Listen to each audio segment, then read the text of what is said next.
Good afternoon, good evening, and good morning. And thank you for joining us here at the Royal Institution in London. I'm delighted to welcome you to the launch of Ocean Census, the largest programme in history to discover ocean life. I'm Emily Penn, and I will be your host for the next 1 hour and 15 minutes. It feels very appropriate that we are here at the Royal Institution for the launch of Ocean Census. This is the home of science here in the UK, and the scientific home of Michael Faraday, 15 Nobel Prize winners, and countless other geniuses who all worked here and came into this hall to share their scientific breakthroughs with the world.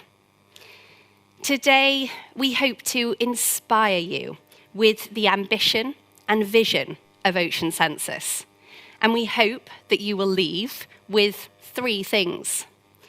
Firstly, that the urgent discovery and protection of ocean life is vital for the future of our planet and humankind. Secondly, Ocean Census is an open alliance of partners from government, science, business, media, and civil society, coming together to address this global challenge. And thirdly, we hope that each of you will want to play a part. We can't do this without you. And so, to the rundown for today. We're going to first hear from our distinguished speakers, from the Nippon Foundation and Necton, and from Japan's ambassador to the UK. And this will be followed by a panel of expert scientists. We will then have some time for questions from the audience here in the lecture theatre. And before I ask our first speaker to join me, we would like to show you a short film to prepare us for our extraordinary journey ahead.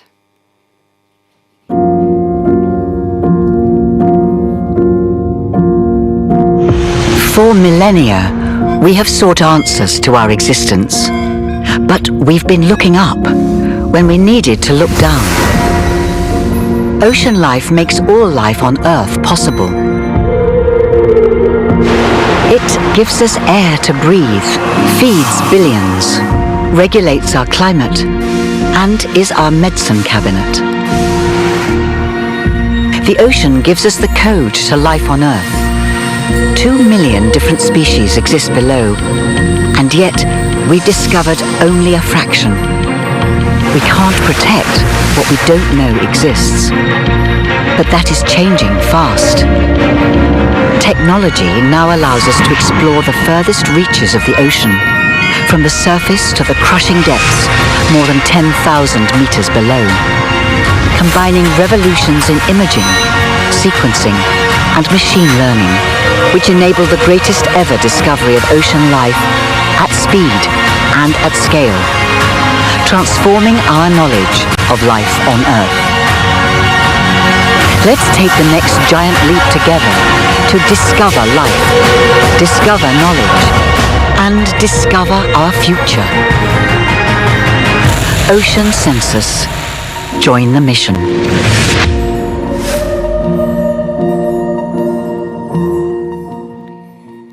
Please join me in welcoming our first keynote speakers for some introductory remarks. The chairmen of the 2 founding partners of Ocean Census, Yohei Sasakawa from the Nippon Foundation and Rupert Gray from Necton, and His Excellency Ambassador Hayashi, Japan's ambassador to the UK. And so first of all, Chairman Sasakawa, if you'd like to come to the podium, and the floor is yours. Thank you.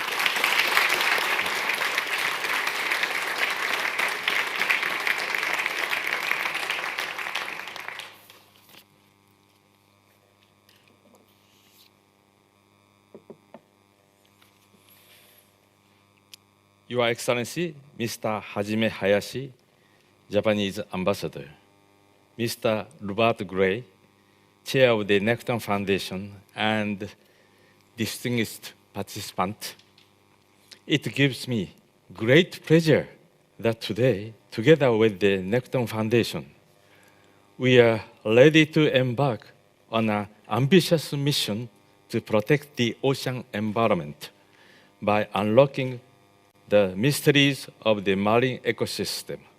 We are now setting out into romantic adventure filled with passion and dreams. Since our founding, the Nippon Foundation has made great effort through diverse initiatives to open the way for a healthy ocean and to pass it on to future generations. Our work includes many exciting projects, such as nurturing 1,600 ocean professionals from 150 countries, opening up the unexplored Arctic sea route, completing the mapping of the global ocean floor, and developing unmanned autonomous vessels.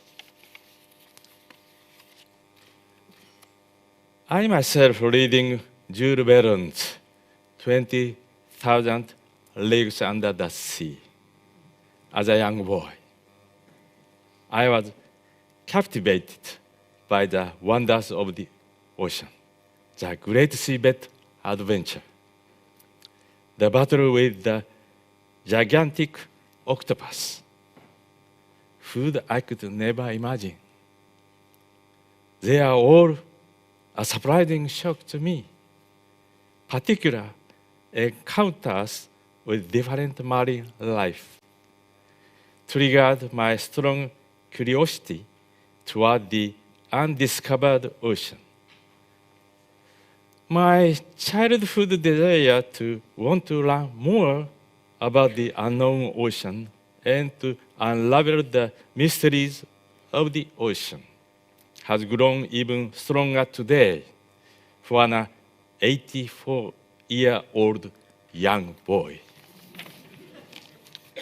Despite the amazing speed with which science and technology have advanced, and we have 100% knowledge of the tomography of Mars, we still know very little about the Mother Ocean that nurtures all living things.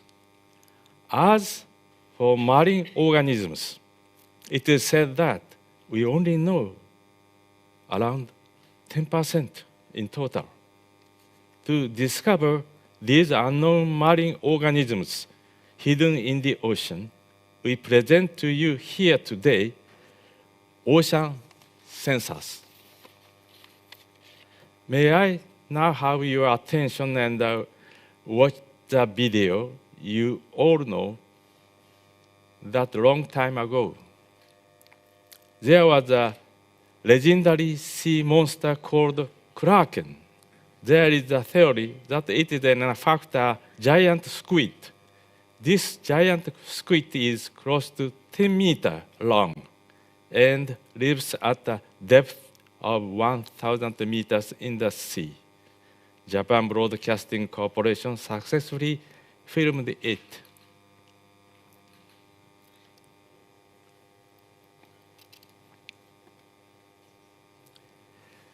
The following video shows a Yokozuna slughead taken by Jamstick. This is a new species discovered in Japan a few years ago. It is a deep sea hunter that lives at 2,000 meters in the deep sea. Next is a snail called Conus magnus, which was discovered nearly 300 years ago. The recent study found that its venom, when used as a painkiller, is 1,000% more potent than morphine.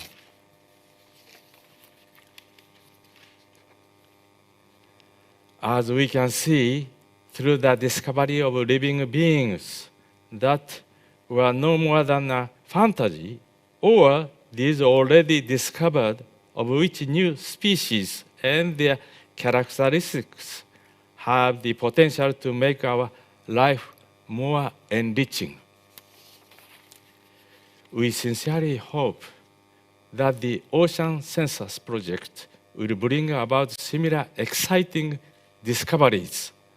The characteristic of this project is that it not only explores unknown marine organisms, but analyzes and manages the vast amount of data collected through exploration and to disseminate the information to the entire world.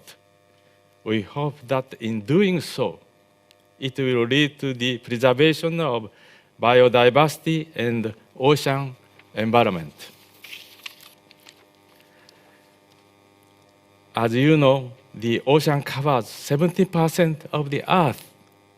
Although there are close to 200 separate countries, there is only one single ocean. And it is a common asset of humankind. Should the ocean be the fundamental element for the co-prosperity of humankind, I cannot but wish that this project will be a catalyst to the further advancement of humankind. Such an ambitious project, full of dreams and potential, cannot be accomplished by the Nippon Foundation and the Nekton Foundation alone. I'd like to work in collaboration with the Ocean Research Institute around the world and all present here today to unravel the mysteries of the ocean together. Once again, I am delighted that we have been able to celebrate the launch of our Ocean Census project with you. Thank you very much.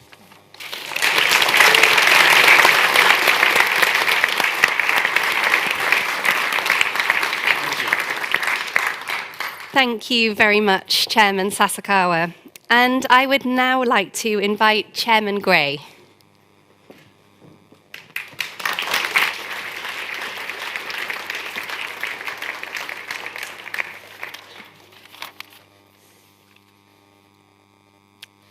Konnichiwa, Your Excellency, and Chairman Sasakawa.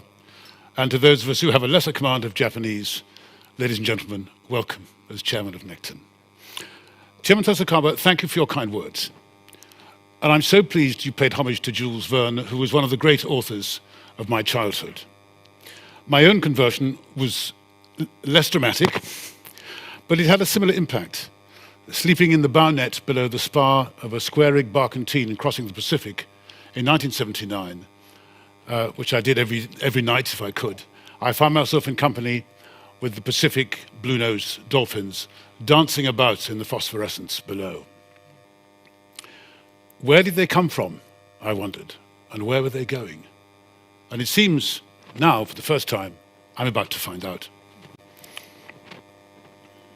You also said, Chairman Sasakawa, with great elegance, that today we begin a vitally important journey to discover what lies beneath the octopi and the dolphins. And we are here to learn from what we find. We're following in the footsteps of those who have done so much for ocean field science since Pickard and Walsh descended to the bottom of the Mariana Trench some 63 years ago. And our collaboration has the advantage that they didn't have of the extraordinary technology that we have available today. Marine scientists now say they are now in broad agreement that the proportion of species in the ocean yet to be identified is about 90%.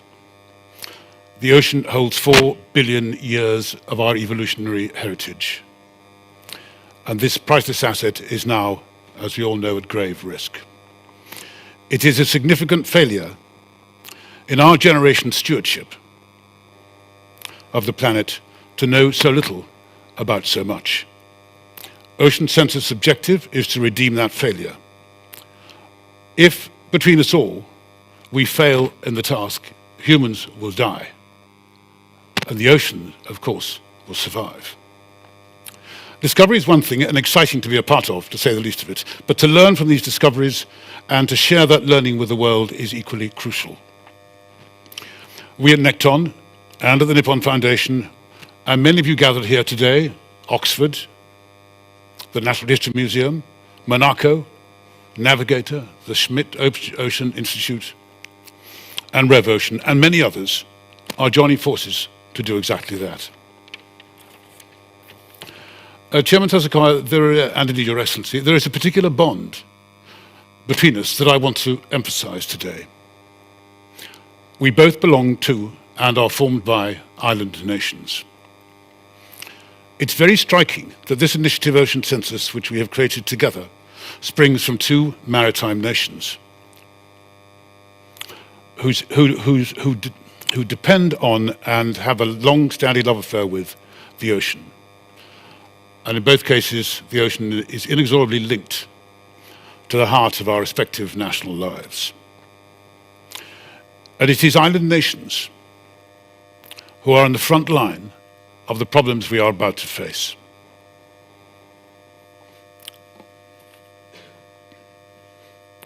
In this, and this is important, we stand beside the other island nations of the world, most of whom are in the global south.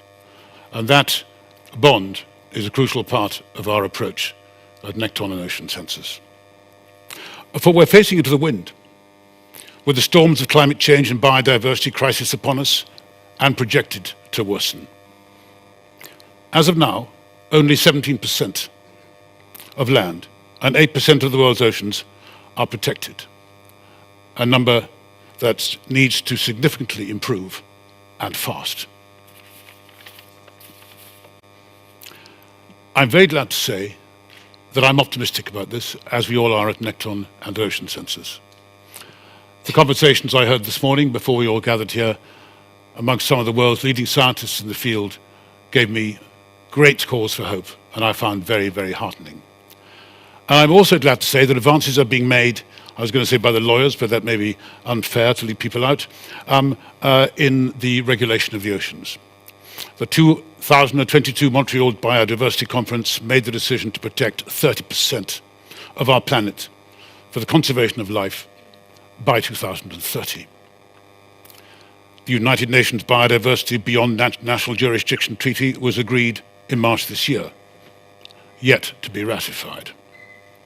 These will provide us with a legal framework to establish protected areas in the high seas across nearly half of our planet.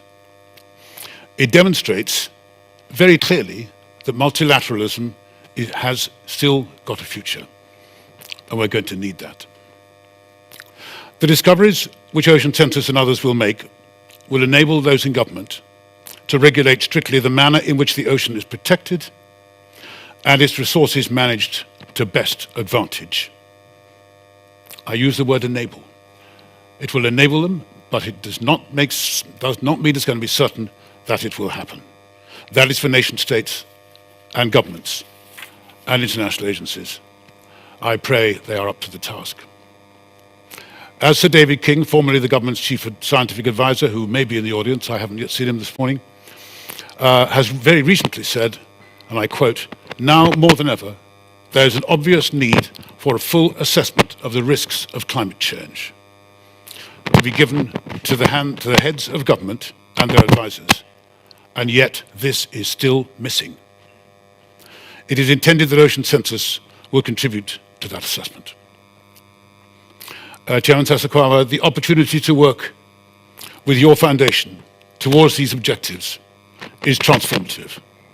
I am well aware, as is Necton's team of high-level scientists and persons of high action, of the Nippon Foundation's long-term commitment to and support of the stewardship of the world's ocean.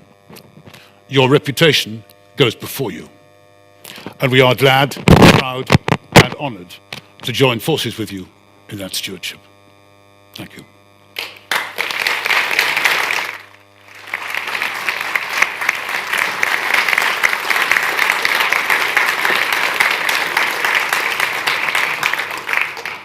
Thank you, Chairman Gray.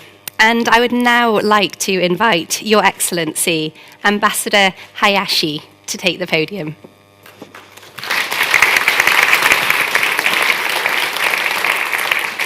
Thank you very much for a kind introduction. Chairman Sasakawa, Chairman Gray, and truly distinguished guests, both gathering here at the prestigious Royal Institution and online. It is my great pleasure to say just few words this morning here in UK, particularly after a series of quite impressive, very persuasive remarks by two chairmen. But I would like to say a few words as we celebrate the launch of this remarkable new initiative, Ocean Census, jointly organized by the Nippon Foundation and the Necton Foundation, which will certainly shed new light on the world of marine ecosystems. I would like to underline that Japan and the UK have strengthened our friendship throughout numerous collaborative projects, not only in terms of diplomatic relations and business connections, but also across a wide variety of fields, including academia, art, culture, and education. Some of these collaborations have been supported by top-class experts and stakeholders from both countries. They have contributed to the enhancement of knowledge, welfare, and quality of life for people around the world and has gone beyond the scope of bilateral partnership. In this regard, I would like to express my heartfelt appreciation to Dr. Sasakawa and the Nippon Foundation for his and its continuous commitment to social innovation through the efforts to support many important projects. As many of us are well aware, the current decade, the years of 2021 to 2030, is the United Nations Decade of Ocean Science for Sustainable Development. I believe that both Japan and the UK, as two maritime nations committed to the future of oceans and committed to the protection of nature and biodiversity, both on land and in ocean, should and can take the lead in this field of the world. Therefore, I am particularly delighted that the collaborative projects by two important foundations, by the Nippon Foundation and Necton Foundation, namely Ocean Census, has been launched as a landmark initiative contributing to a sustainable future for the world's oceans. This project has set an ambitious target to discover more than 4,600 of new species of maritime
massive scientific effort to find more species at speed and at scale to protect them. And that call's been answered by philanthropists at the Nippon Foundation, which works to solve global issues through social innovation, partnering with Necton, a British marine research institute. The Foundation's chairman, Yohei Sasakawa, believes that inspiring the public is fundamental to success, and that science has to join forces with business and civil society to make real change happen. The program, called Ocean Census, will be the largest ever attempted. The target is ambitious, finding at least 100,000 new species in a decade. It will be headquartered here in Oxford, where the University Museum of Natural History is home to prized collections from previous eras of exploration.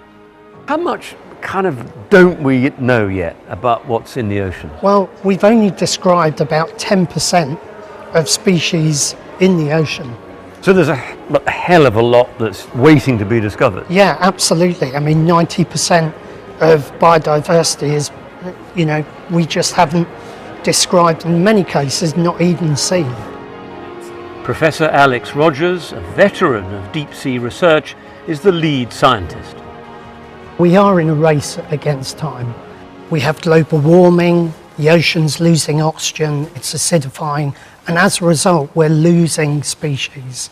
If that process continues, then we will face another major extinction in the ocean, and we will lose great swathes of the tree of life, essentially.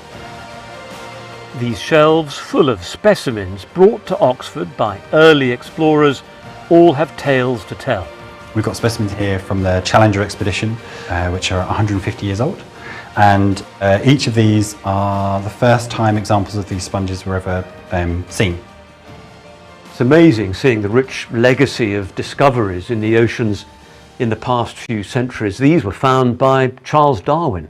The problem is that the process of describing new species hasn't really picked up speed since his day, but that's about to change.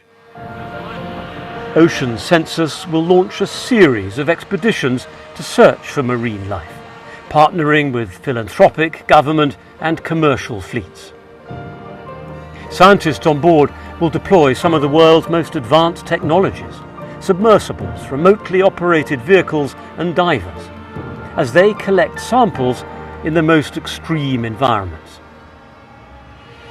And they'll be delivered to research centres like this one, the Wellcome Sanger Institute near Cambridge in the UK. Researchers will extract the DNA and try to establish if whatever's been found really is a new species. It's about creating a bigger picture of the tree of life. Nowadays, we can do this in a few days to a few weeks just by looking and comparing different pieces of DNA. It's the ability to analyse DNA that's transforming the way this work is done. Scientists will build up a picture of what's living in the ocean and how it all fits together faster than ever before. Darwin would be astounded.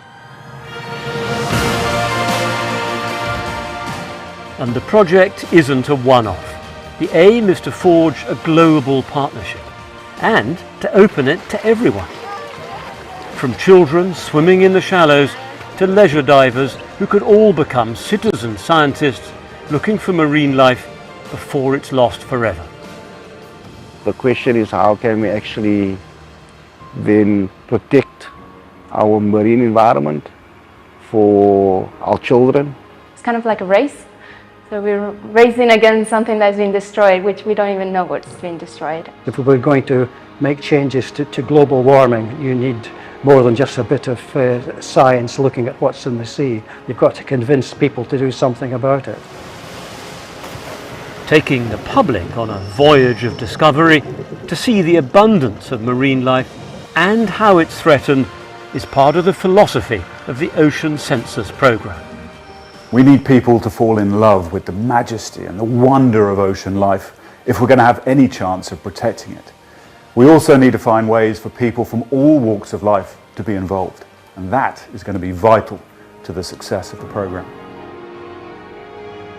For low-lying countries, more vulnerable than most to the climate crisis, data from this project will be invaluable, generating new insights to help protect the ocean. There's so much of the ocean that is undiscovered in terms of its species richness and diversity. And the people who will be out there capturing and collecting these organisms and describing them and seeing them for the first time and preserving them in such a way that they can come here and we can generate that baseline understanding of their genomes, and forevermore there's a record of what that organism's DNA looked like. And this will be really important as we move forward to try to understand what is out there, and are we doing a good job at protecting it. The ocean is the cradle of evolution. It's a source of food, of oxygen, and of cures for diseases. We humans all depend on it. And every new species found is another piece in the puzzle of life itself.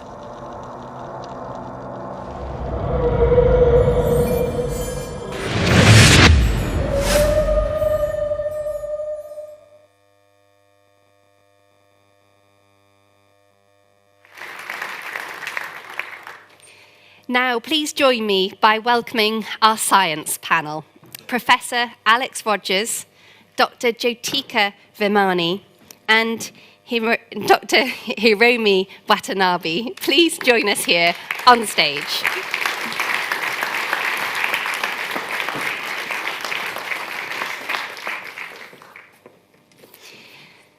Thank you. So, coming to you first, if I may, Professor Rogers. You are the lead architect of the scientific program and the scientific director of Ocean Census. And we've heard a little already from David on the urgent need for Ocean Census. And please could you elaborate a little bit on why we need to launch this initiative right now?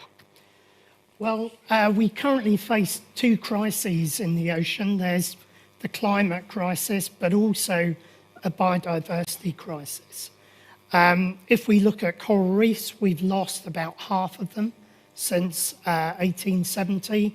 For mangrove forests and salt marshes, the figures are between 40 and 60%.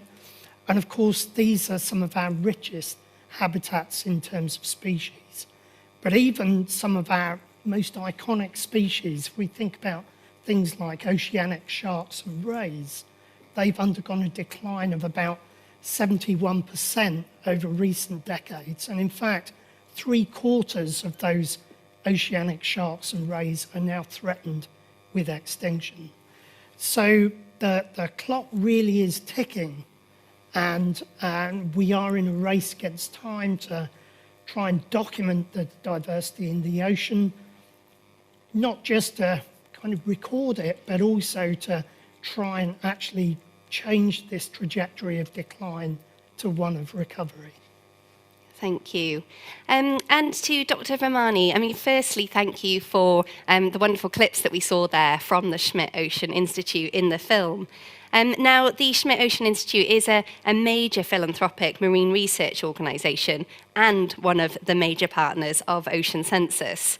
And you've recently launched a new vessel, FOCUS 2, and developing and deploying advanced technology is really at the heart of what you do. So please tell us, what technologies are you most excited to be deploying on your expeditions that will help discover ocean life at speed and at scale? I love this question. So yes, we did recently launch FOCUS 2. It's on its second cruise now, and we have on board ROV Sebastian, which was in that film. That's an ROV that can go down to 4,500 meters, and it's got 4K high-resolution video camera and photography equipment on board. But in addition to visual images of creatures underwater, we also test prototype technologies, and we can add those to that ROV to gather samples. And so I'm just going to highlight a couple of them, which is really exciting, I think. There is one called Deep PIV, which is essentially a laser and you can scan gelatinous creatures like jellyfish. So it's really hard to bring those back to the surface. You can now look at them in the water column and see what the morphology of those creatures are and study them in situ. So that's one really exciting piece of technology coming out of MBARI. And the other one, another example is called IRIS, also out of MBARI. And that's it's a camera system as well, but it shows you where the most movement happens for a creature. So it's kind of like a heat map. And that gives you an idea of how they move and where their stress points are. And so it really, and that again is also in situ, in the water column. You don't need to take creatures out. So I think what we're moving towards is this place where we can actually perhaps even do taxonomic identification eventually in the water column instead of bringing everything back to land. And that's really exciting because that will make things move a lot faster. And you combine that with eDNA, which is environmental DNA, and that then scales up. You know, you were talking about scaling up the ocean. Mm-hmm. That really scales up how you can see the quantity of creatures in the water, the diversity, invasive species. So anyway, a lot is happening on the technology front, and we're really excited to help support the testing of that on board. Great, it all sounds fantastic. Now, to Dr. Watanabe, welcome. So Ocean Census is an open alliance of partners, and they're all coming together on this global effort. Now, you're an esteemed taxonomist with the Japan Agency for Marine Earth Science and Technology, otherwise known as JAMSTEC.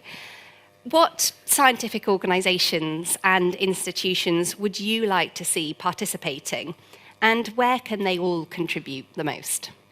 I think it is great if many of deep sea, the people who are interested in deep sea will be involved in this project.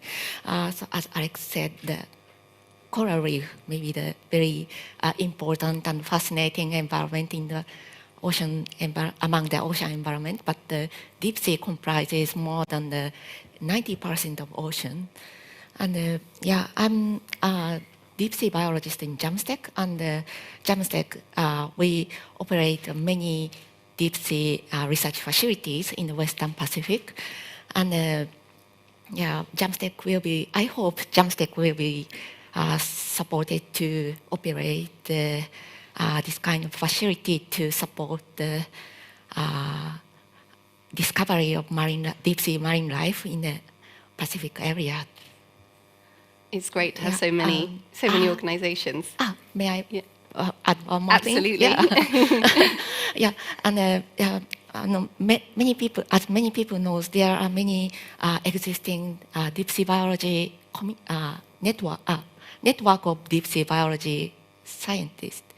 And if I also hope the Ocean Census will support the networking of this kind of support this kind of network, including the UN Decade of Ocean Science Program Challenger 150 and the Deep Sea Biology, Deep Ocean Stewardship Initiative (DOSI), and of course Deep Sea Biology Society, to be more inclusive and empower the networking. Great, lots of opportunities to contribute. Thank you. And back to you, Professor Rogers. What does success look like for you? Wow. In the kind of, we plan for the next 10 years really in this project. I would hope by the end of that time we will have made some, incredible scientific discoveries, maybe completely new ecosystems, new communities of life. I would hope that Ocean Census has become an international network of scientists who are interested in the biodiversity of the ocean, all working in one direction to accelerate the discovery of life in the ocean. As Hiromi said, programs like Challenger 150 and the Deep Ocean Stewardship Initiative, but everybody heading in that same direction, producing data that contributes to human knowledge. As Geotica referred to, success would also be being able to harness all of these new technologies to really accelerate our ability to discover and describe the life in the broader ocean. I mean, take one example, pelagic, gelatinous animals, things like jellyfish. I know from personal experience that using conventional technology, which is basically trawls, you end up with just one large bucket of slime at the end of a sampling event. And to actually deploy some of these technologies which can image these fantastically delicate, very beautiful but complex organisms underwater is really a new way to understand those animals, which now make up communities which we're realizing are very important in things like the carbon cycle. And finally, to really be able to accelerate our rate of species discovery by tenfold, or who knows, even more by the end of the programme. And what's that ultimate goal? 10 years from now, we've documented it all. Yeah. What does success look like at the end? We won't have documented everything in 10 years, but what I do hope is that we have completely revolutionised our understanding of the distribution of life in the ocean. And I'll give you one example of where some of that our work is heading at the moment. Ever since I was an undergraduate, we were told, the most biodiverse regions in the ocean are the Indo-Pacific Coral Triangle and the Caribbean. Well, actually, that number 2 spot may be taken by another part of the ocean called the Mozambique Channel. So it lies between Madagascar and East Africa. And that area, we're starting to gain evidence that it is an incredibly species-rich part of the ocean. So it's things like that, defining the distribution of life in the ocean, where the biodiversity hotspots are, where the hotspots of endemism, the places where species occur but don't occur anywhere else. So those types of things are things that I'm really excited about. It's fascinating. And also to what you said earlier, the role that technology is playing in kind of revolutionising this type of sciences. Yeah. It's very exciting. Absolutely. Thank you. Dr. Watanabe, so one of the measures of success will also be more taxonomists. And the majority of biodiversity, as we've kind of been hearing, is in low and middle income nations where there are the least number of taxonomists. So, we know that talent is equally distributed, but often opportunity is not. So how do we inspire more young scientists, including those from diverse backgrounds, to become taxonomists? I think we have to know the diverse situation before encouraging the young scientists to be a taxonomist, because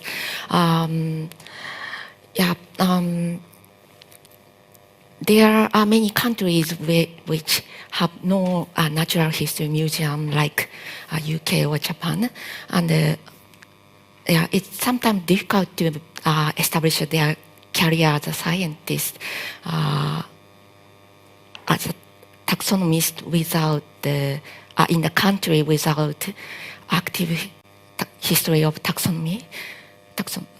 I'm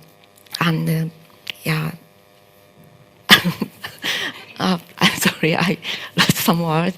And anyway, and I think there is a gap in understanding between public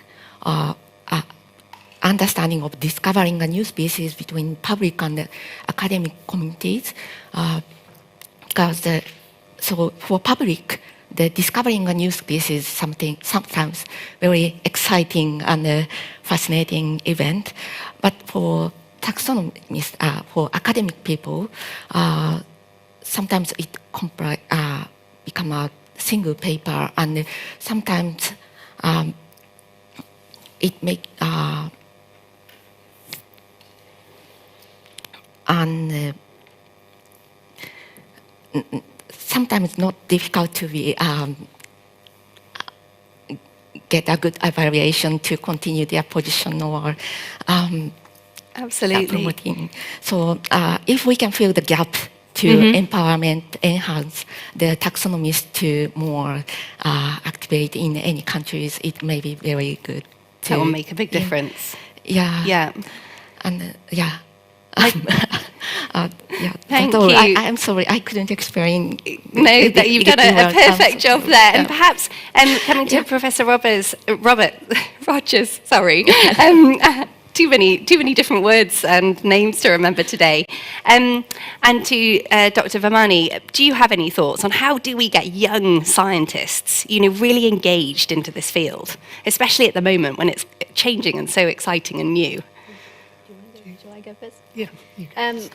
Yeah, actually, we so it was mentioned before that there's a whole area of the world that's not really as engaged yet, and they really should be. So we have actually for the next 10 years committed Falcor 2, which by the way is offered at no cost. This full-scale research vessel that's the philanthropy model that we have, is dedicated to the Southern Hemisphere. And so, Alex talked about, actually number 2 spot for biodiversity might be superseded by this new area that is showing an incredible amount of biodiversity. We don't actually know if number 1, number 2, or number 3 spots really truly are those, because there is so much more yet to find out. And so taking this there, but giving people around the world that opportunity to go to sea, to try and, to do their research in their own ocean yard, I think that will really engage a lot more people. Fantastic. Professor Rogers, anything to add? Yeah. Attracting more people to marine taxonomy and training them in the scientific skills to do that work is just one part of the equation.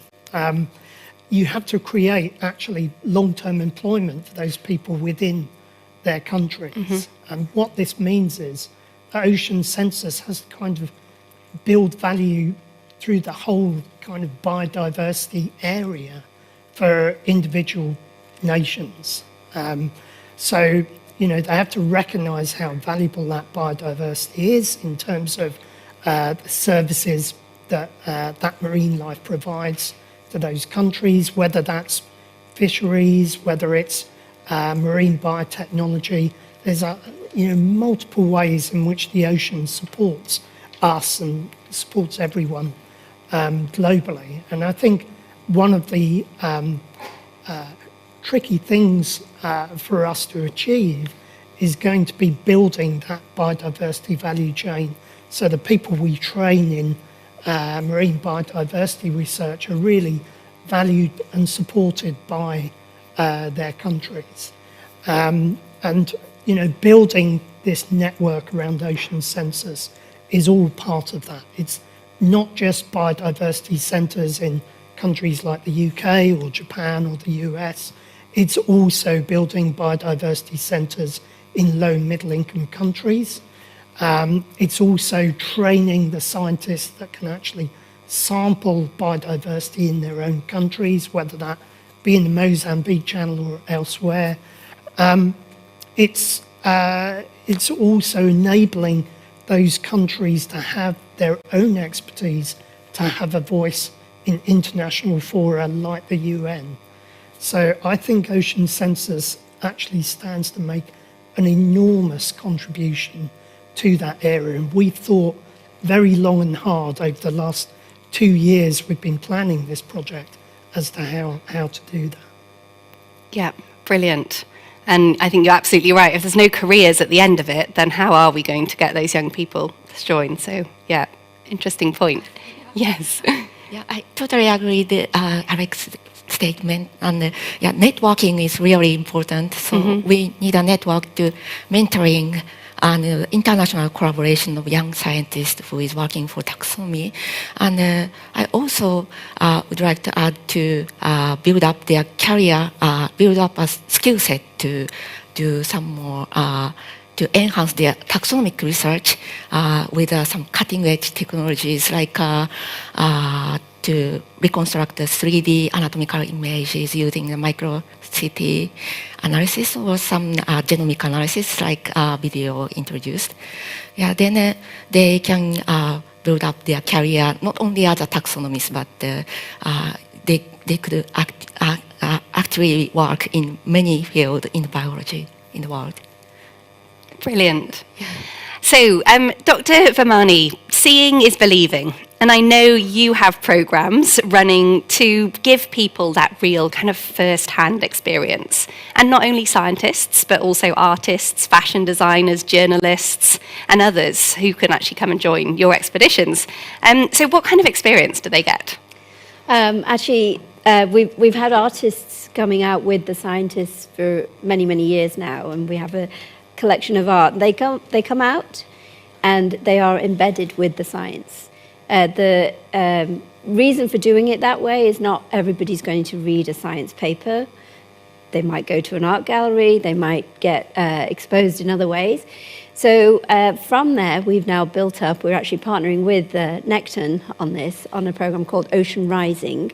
And that is, how do you get the ocean to the global population that's not already interested in the ocean? And that's through culture. And so we've now started, we're talking to the music industry, the fashion industry, sports, on how do you bring this, those amazing images, marine biodiversity, the seascape and the sea floor. How do you bring all of that so that there is a constant background drumbeat for people as they walk around the high streets, as they go to sports events or in gaming, and we bring the ocean that way. So we're bringing those people on board as well so that they also can be inspired, learn about the science, and convey it in their own way to their audience where they have the expertise. It's very exciting. And it's almost that kind of subliminal messaging, isn't it, that you want to have as you say, as you walk around a city. And we have a great partner with Necton in doing that. Great. So. Yeah, lots of exciting opportunity there. Yes. Whatever your skill set, whatever you do, it's a project to get involved with. Yes. Brilliant. So, Dr. Watanabe, I know that the teams have plans to undertake an expedition in Japan. What wonders of your ocean might we see, and why should people really care about what you discover? And Japan is surrounded by deep ocean, and which seafloor comprise more than 80% of seafloor comprise is deeper than 1,000 meters, and it is enriched by many kind of geological features, including the abyssal plains, hadal trenches, and seamount chains, volcanic arc, and backcrack basins. Sometimes it accompanying the deep sea hydrothermal vent, and sometimes serpentine-hosted serpentine-hosted ships. And there are so many fascinating and flourishing animals there. And I hope we can show some new aspect of evolutionary and biodiversity of these curious animals in the in coming years, and share this kind of discovery with the global people. That's fantastic. And what is it about these discoveries that you think people should really care about? There are so many diversified animal life in deep ocean, and sometimes they live without sunlight, and they fueled by the chemosynthetic primary production. So then there are so many curious formed animals, so we could know the diversified animal life in the ocean. So then it also helps our understanding of diversified life in the global world. Fantastic. I can't wait to see what you find. Brilliant. So, Professor Rogers, you've spent many hours in submarines and in the deep sea exploring and discovering new species. I think you've actually already alluded to that there's a few stories, that you've probably got to tell from those many hours down there. And as well as, discovering an entire new ecosystem in Maldives last year on the Necton mission. So please share with us, what does it really feel like to be in the deep beneath the waves? Gosh, well, it's like exploring another planet.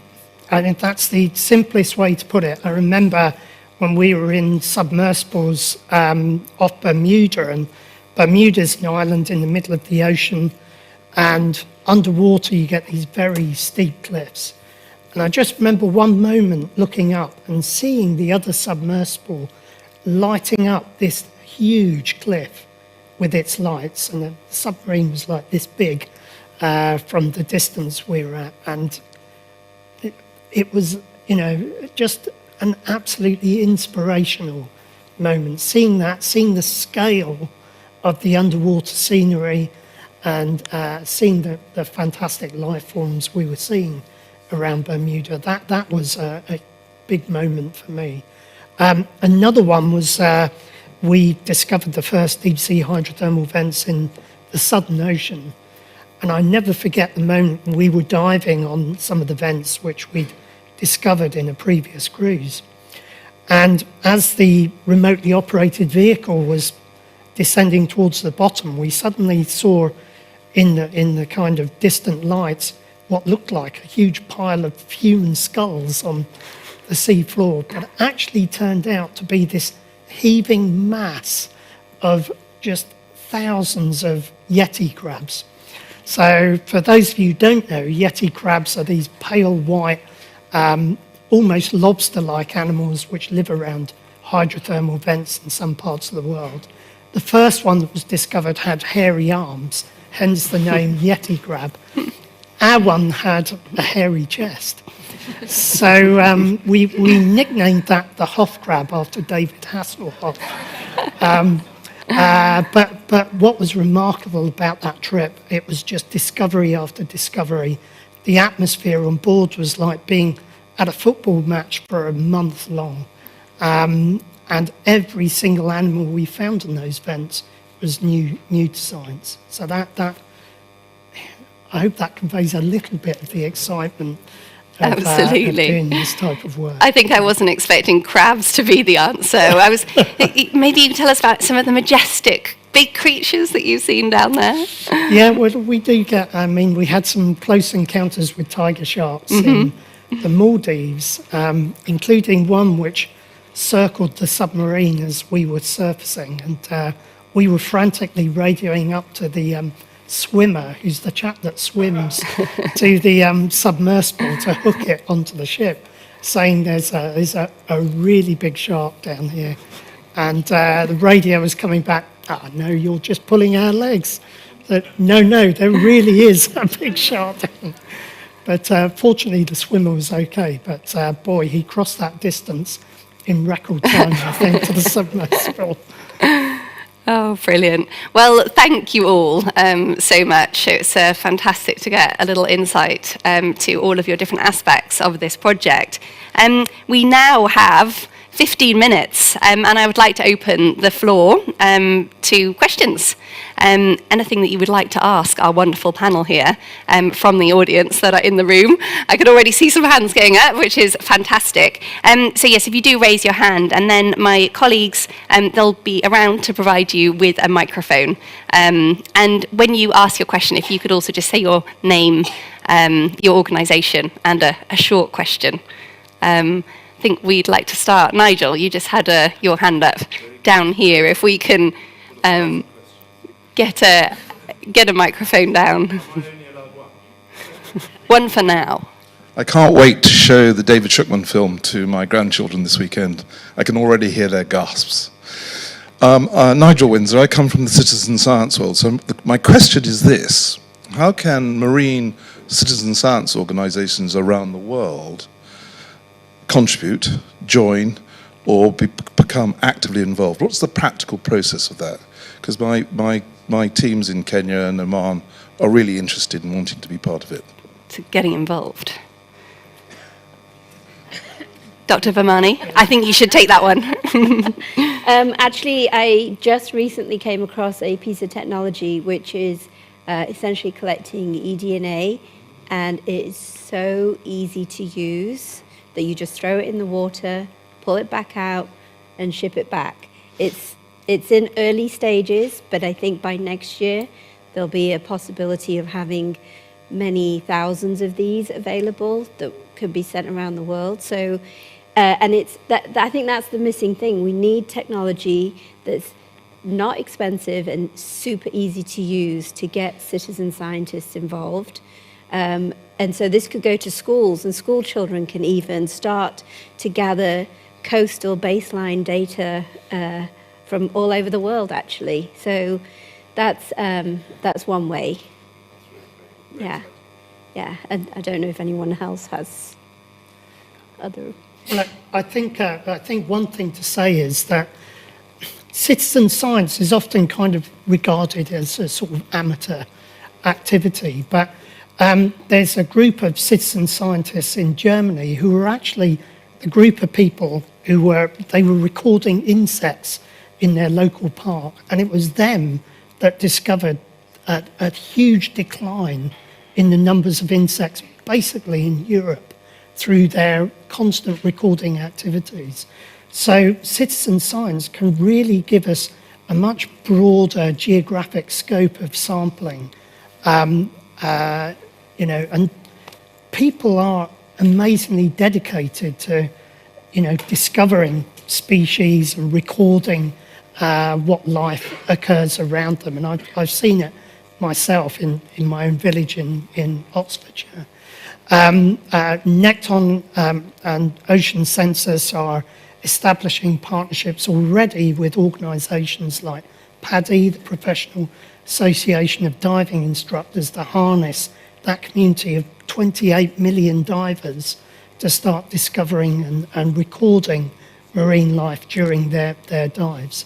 So, these types of partnerships are going to be important, but also enabling citizens to gather data for ocean census and actually feed real data into the science, I think is going to be a really exciting way of not just gathering scientific knowledge, but also exciting people about ocean life. Yeah. Great, thank you. Some fantastic ways to get involved. We have a question just here. We can get a microphone down, thank you. Thank you. David Cope from Cambridge University. Potentially a very controversial question. From what we've heard, it does seem to me at the end of the day, whatever that means, the sort of figures we've heard imply there's going to be a need for some form of active management. It's not, okay, collecting the data is the first thing to be done. But as I say, the implication is that humanity will need to intervene in some way. Selective breeding, like of coral that is able to calcify in higher pHs. Transplanting of species from one part of the world to another. We know what's happened on land with some of that. But it seemed to me there's a lot of angst, but very little in the way of active discussion of programs. And will this research program explore, maybe in a preliminary way, what some of those intervention programs might be? Great. Who would like to take that question?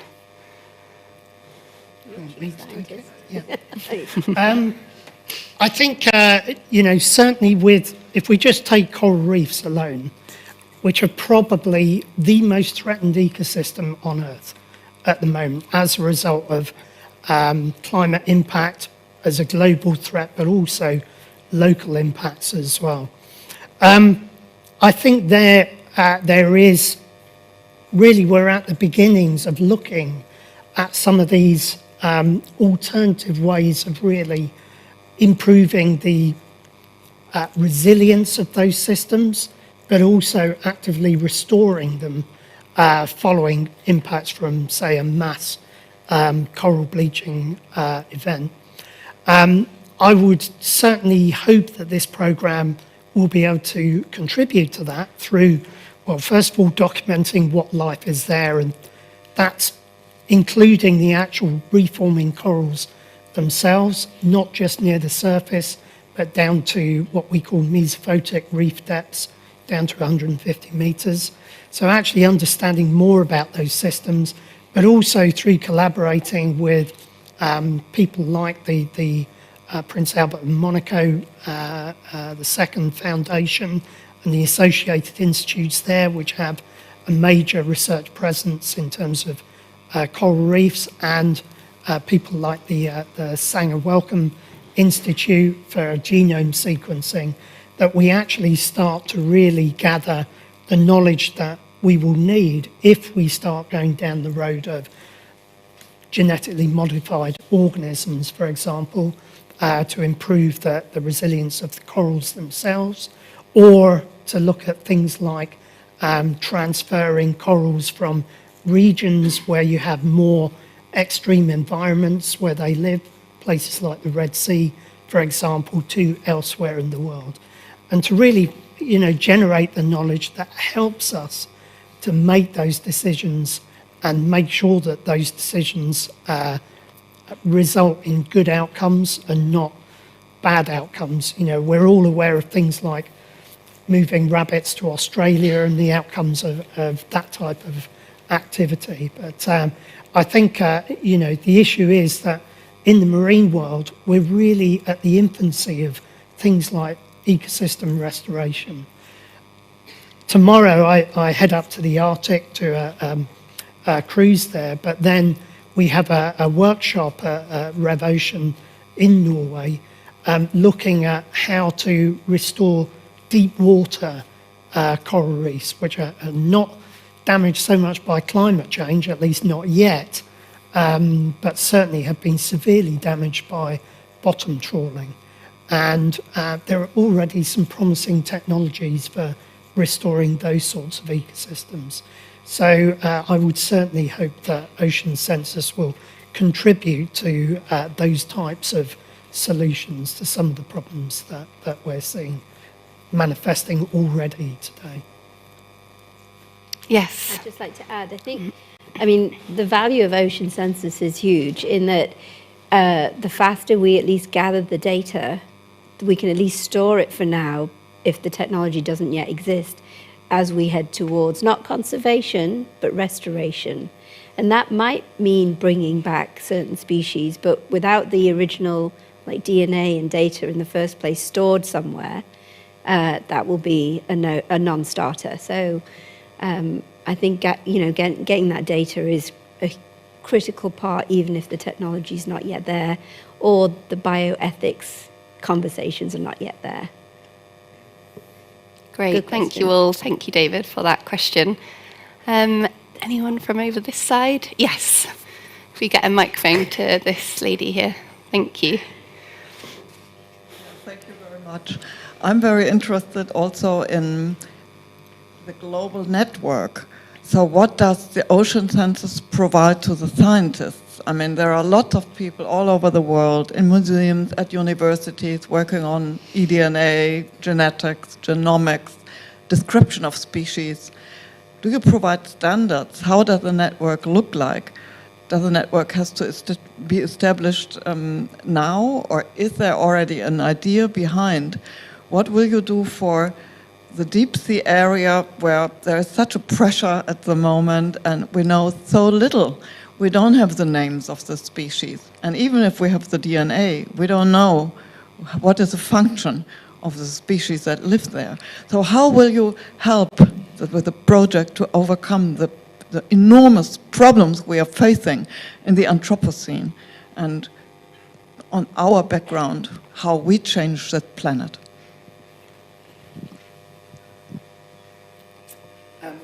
Who would like to say that? Yeah, would you like to start? Ocean Census has been designed as an open network, and that network takes several forms.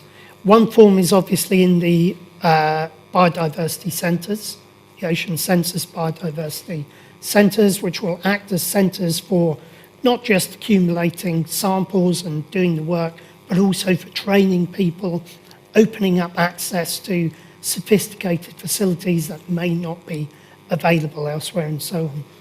Then there are going to be what we've called virtual taxonomy networks.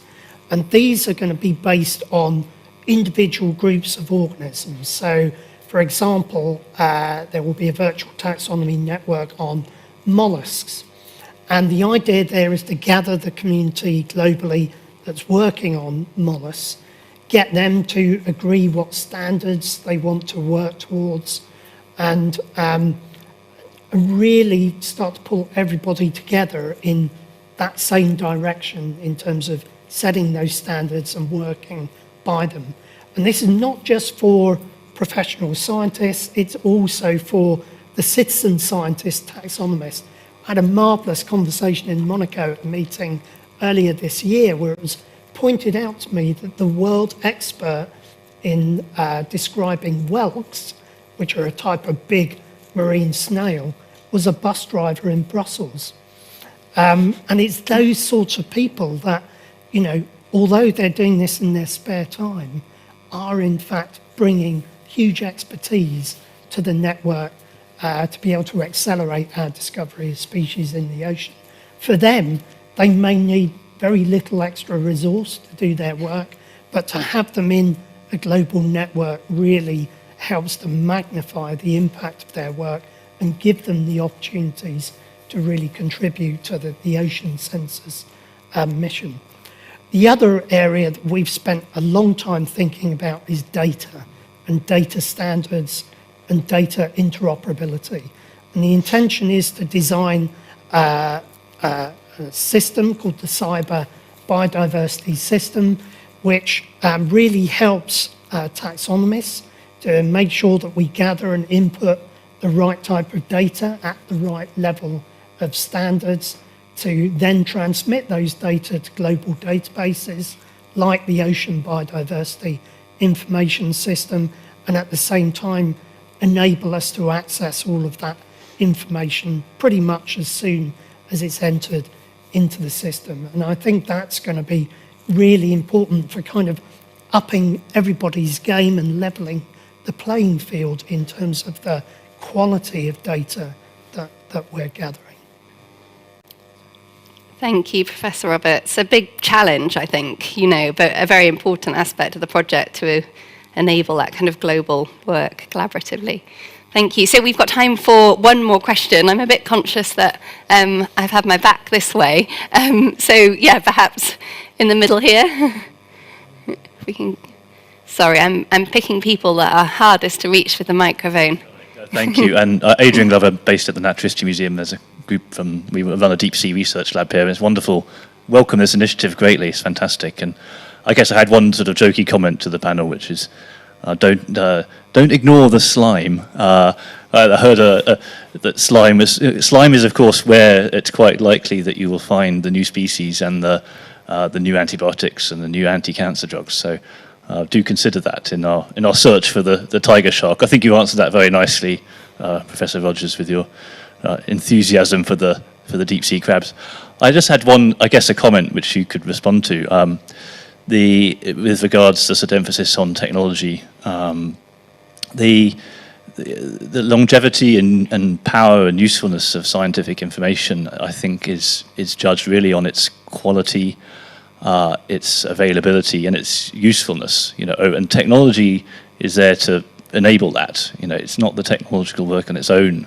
It's how useful that data is and how good it is and how available it is. And I think that's something that we, and I use we carefully when we become involved in this program, which I hope we will, think about carefully, and how we move from the sort of the technological emphasis to the actually how powerful and the longevity of that data and how available it is. So that was my only comment.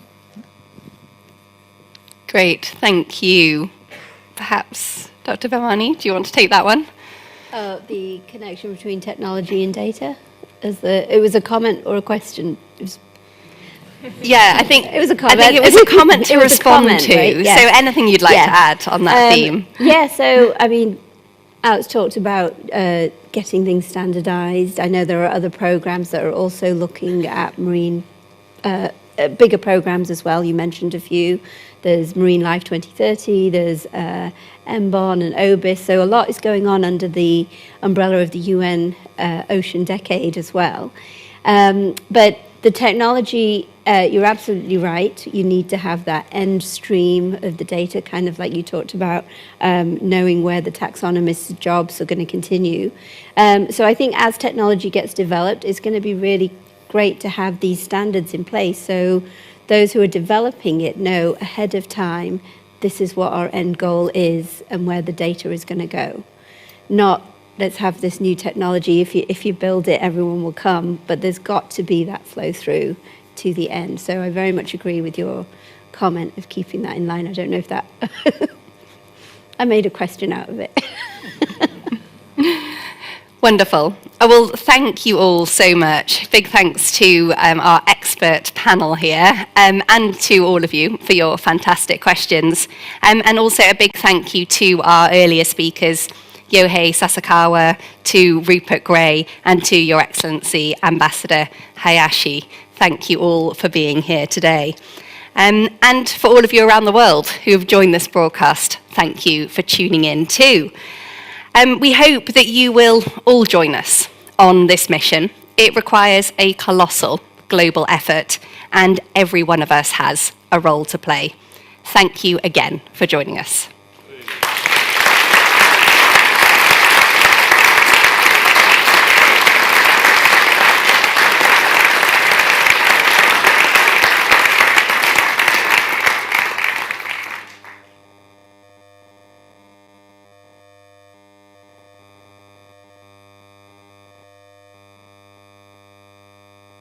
Great. I've been informed that we